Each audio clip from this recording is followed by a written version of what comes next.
श्री स्वामी समर्थ. हर हर महादेव. तर बघा, जेव्हा आपल्याला टाइम कटवायचा असतो तेव्हा खरंच टाइम आपला कटत नाही आणि टाइम ही पुढे निघत नाही आणि वेळ ही जात नाही आणि बसून बसून बोर होतो. पण मोबाईल एक अशी वस्तू आहे ना की आपण जर थोडा वेळ बघत बसलो ना तर पुढं असा टाइम निघून जातो ना, तर नंतर आपल्याला भानच राहत नाही. नंतर जेव्हा घड्याळीकडे बघतो तेव्हा म्हणतो, अरे बापरे, एवढा टाइम झाला.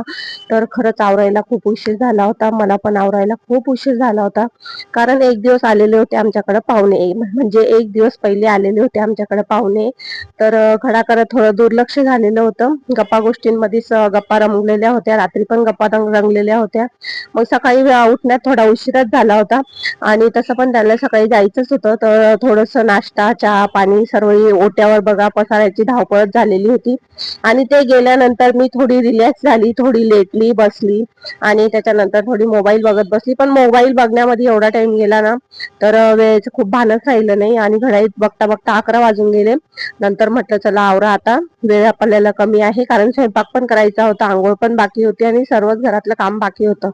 तर बघा, मी आवरायला सुरुवात केली तर गॅसच्या ओट्यावर पण बघा किती पसारा पडलेला होता. मी एवढा पसारा तसाच ठेवून फक्त माझ्या स्वतःसाठी वेळ काढायला लागली, मोबाईल बघायला लागली, थोडा आराम केला. तर बोलता बोलता 11 वाजून गेले आणि तसा पण म्हटलं चला मिनी ब्लॉग तयार करायचा होता, कारण मागच्या वेळेस पण मी मिनी ब्लॉग तयार केलेला होता, पण तो अचानक डिलीट झाला होता. तर माझ्याकडून म्हणजे मी एवढी मेहनत घेऊन मिनी ब्लॉग तयार केला आणि अचानक माझ्याकडून डिलीटचं बटन दाबलं गेलं होतं आणि तो अचानक डिलीट झाला होता. तर म्हटलं चला आता उशीर, तर असा पण उशीर झालेलाच आहे तसा पण उशीर झालेलाच आहे. तर म्हटलं चला एक छान असा मिनी ब्लॉग तयार करायचा आणि तुमच्यासोबत पण शेअर करायचा, की बरेच लोक म्हणतात ना महिलांना काही काम नसतं, नवरा मस्त ड्युटीला जातो आणि घरात मस्त आरामात राहता, एन्जॉय करतात. तर तसं काही नसतं. नवरा ड्युटीला जातो पण महिलांनाही खूप काही काम असतं घरामध्ये. घर जर एवढं सावरलेलं, छान, सुरक्षित, नीटनेटकं, सुंदर दिसतात ना, तर ते फक्त बाईमुळेच दिसतात. कारण की घरातला पसारा आणि स्वच्छता ही बाईच्या घेतलेल्या कष्टांनीच घर सावरले जातात आणि ती मनावर घेते तेव्हाच हे घर सुंदर पण दिसतात. आणि खरंच मेन म्हणजे तीच एवढी सुंदर असते म्हणून ती घर पण सुंदर ठेवते. तर बाई सुंदर असो नसो, महत्व याला नाहीये, महत्व आहे सुंदर मनाला. तर बघा, अशा प्रकारे हा माझा मिनी ब्लॉग्स आहे. तर घरातला पसारा कुठल्याच बाईला आवडत नाही, प्रत्येकाला असं वाटतं घर अगदी छान सुरेख नेटकं ठेवावं. तर बघा, मी पण असं सुरुवात केली. तर हा मिनी ब्लॉग्स तुम्हाला कसा वाटला नक्की लाईक कमेंट करून सांगा. आणि त्या पहिले बघा माझी किती धावपळ झाली, अक्षरशः माझ्या 2 टोपल्या भांडे निघाले.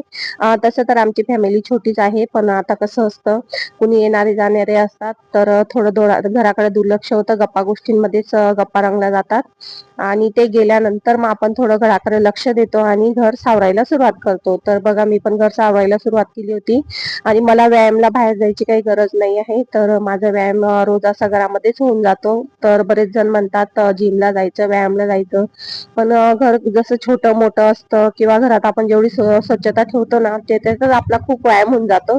तर बघा, माझा पण याच्यामध्ये खूप व्यायाम होऊन जातो. त्याच्यामुळे मला जिमला पण जायची गरज पडत नाही ना, व्यायामला जायची गरज पडत नाही ना, सकाळी मॉर्निंगला जायची गरज पडत नाही. माझी हे सर्व काही मॉर्निंग जिम्स वगैरे सर्व काही याच्यातच होऊन जातं. त्याच्यामुळे मला कुठं जायची गरज पडत नाही. दिवसभर माझे कामं वगैरे चालू असतात, घराची रुटीन ठेवलेली आहे मी तशी. पण कुणी आलं गेलं ना तर माझी स्वतःची रुटीन बिघडून जाते, कामाचीही बिघडून जाते. आणि कसं असतं, मला पण छान वाटतं कोणी आलं गेलं तर मी पण त्याच्या गप्पांमध्ये छान रंगून जाते आणि आले गेल्याची आपुलकी पण छान असते. ते म्हणतात ना, अतिथी देवो भव, तर मी पण त्यांच्यामध्ये रंगून जाते.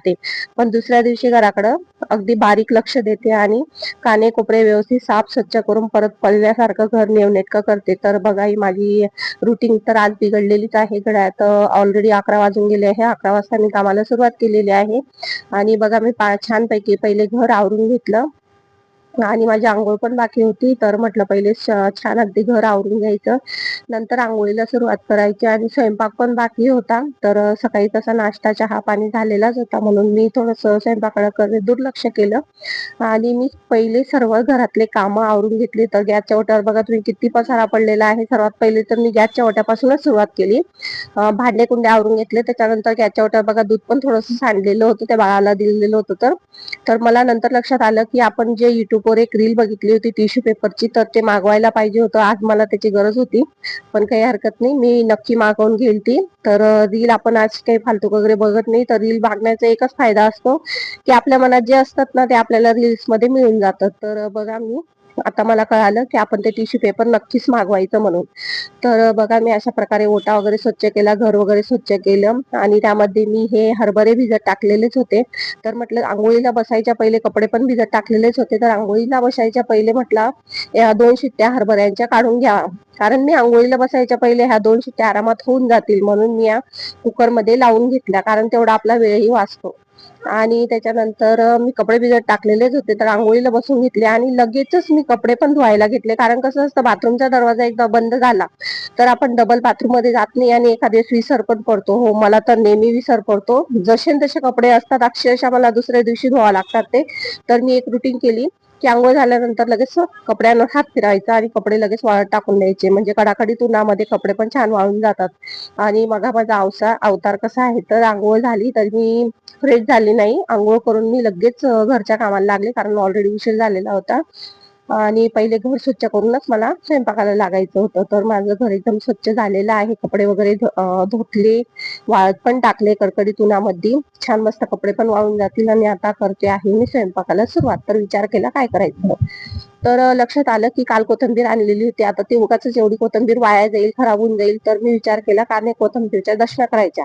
तर मी घेतलं, थोडं गव्हाचं पीठ घेतलं, तांदळाचं पीठ घेतलं, थोडंसं तांदळाचं पीठ घेतलं, जास्त गव्हाचं पीठ घेतलं. आणि अशा प्रकारे या कोथिंबीरच्या दशम्या करून घेतल्या. आणि मिरच्या माझ्याकडे थोड्या लाल होत्या आणि थोड्या हिरव्या होत्या, तर मी दोघे एकत्र करून त्याची पेस्ट पण करून घेतली आणि त्याच्यामध्ये जिरं पण टाकलं. आणि बघा, मी अशा प्रकारे ही कणिक भिजवून घेतली आणि थोडासाही वेळ वाया न जाता मी वेळेचा पूर्ण उपयोग करून सणस मी वेळेचा उपयोग करते छान अगदा. तर बघा, मी एक साईडला कणिक पण भिजवून घेतली आणि दुसऱ्या साईडला मी डाळ ही भिजत टाकून घेतलेली होती. तर म्हटलं दशम्या करायच्या पहिले डाळला तडका द्यायचा, त्यामध्ये मोबाईलची चार्जिंग संपलेली होती, तर मी मोबाईल चार्जिंगला लावला आणि तोपर्यंत डाळला तडका दिला. त्याच्यानंतर दशम्या अशा छान कुरमुरीत गरमागरम करून घेतल्या. आणि ठेचा तर ऑलरेडी माझा केलेलाच होता, काल मी दशम्या थोडा ठेचा केलेला होता, तर म्हटलं तो कालचाच ठेचा आज उपयोगात येऊन जाईल. तर मी बघा अशा प्रकारे डाळ आणि दशम्या केल्या. तर हे होतं माझा आजच्या जेवणाचा आणि सकाळपासूनचा माझा आजचा व्हिडिओ. आणि तसं पण जेवण वगैरे झाल्यावर थोडंसं घर आवरलं, भांडे साईडला केले आणि मला ब्लाऊज पण शिवायचं होतं. तर मी अस्तर कापूनच ठेवलेलं होतं, फक्त पीस वगैरे कापायचा होता. आणि त्याला म्हटलं घड्याळात आता 3:30 पावणे 4 वाजलेले होते. तर माझी ब्लाऊजची कटिंग तर झालेलीच होती, अर्ध का होत नाही, पण आज म्हटलं ब्लाऊज शिवूनच घ्यायचं. आणि अशी माझा पूर्ण दिवस घरामध्ये जातो. आणि अशी माझी थोडीफार स्वतःला वेळ दिल्यानंतर अशी दगदग होती, तरी मी मॅनेज करून घेते. आणि आम्ही बायका मेहनती आणि कष्टाळू असतो आणि सर्वात महत्वाचा असतो ऍडजस्ट करणारे असतो, सांभाळून घेणारे असतो आणि संसार करून आमचा संसार सांभाळून आम्ही आमच्या आवड निवडी जोपासतो असतो आणि प्रत्येकाच्या मनात आम्ही राज्य करत असतो. तर आम्हाला बायका म्हणतात.